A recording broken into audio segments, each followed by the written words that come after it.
Hi, this is Hank, and we're going back on the block in Brooklyn with one of New York's most popular and colorful politicians, Marty Markowitz, Borough President of Brooklyn.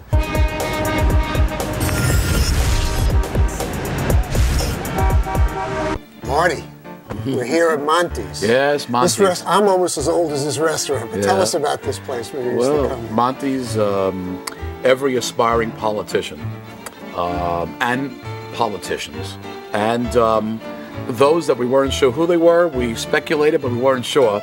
But that added to the excitement. This used to be the hangout. It seems like you've always aspired to be a politician. Tell me about what Brooklyn did. Well, you know, Brooklyn is about character.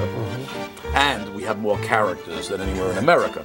I got very interested in politics at a very young age. And then when John Kennedy ran for president, that really did it for me. I knew very well that politics would be my calling. The first thing I did was to organize tenants, because I had a history on it. And I think I read your dad died when you were 9 and you were forced to move into tenement house. Yeah, my dad, by the way, was the waiter, full-time waiter at Sid's Delicatessen. And of course, he passed in '54. He lived for my mom, my sisters and I, and he lived for to see the Dodgers win the World Series. And by, would you know it, '55 it happened. We got respect. Funny you should mention that. I just took this off the wall. Oh yes, I know it well. And I have to tell you that even though 1955 is many years ago, I remember it.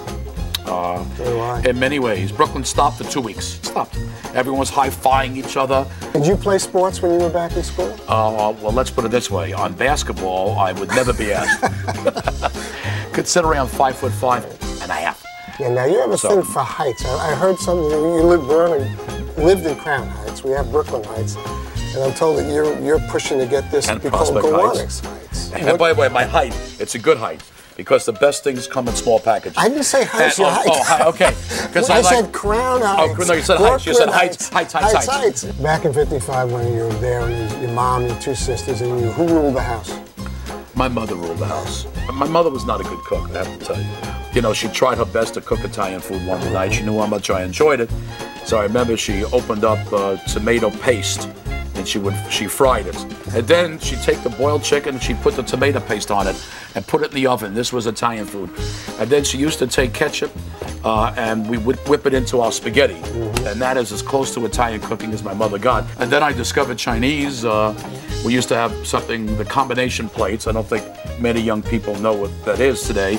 But number one, do you remember what number one was? Was it with chow mein or lo mein? Chicken chow mein, fried rice, egg roll. And the most expensive thing was number 10.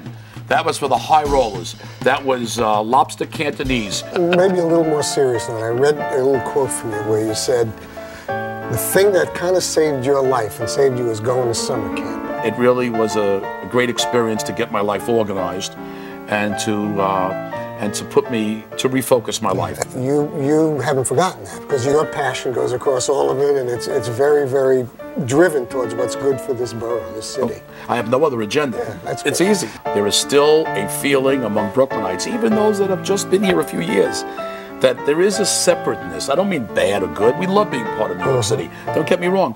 But Brooklyn is still different. And I don't want to ever change that. I mean, it's nice when you say, welcome to Brooklyn, the 4th largest city. But I say, leaving Brooklyn, forget about it. I love that sign. Welcoming to Brooklyn, how sweet it is.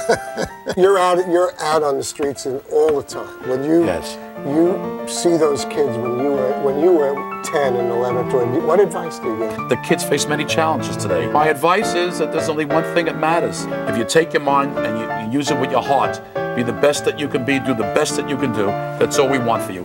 Marty, that is great advice, and I'll tell you, all the kids in Brooklyn should look up to you. You're terrific. If they look up to me, a lot of them look down on me. There you go with that height thing again. Thanks for coming. We really appreciate it.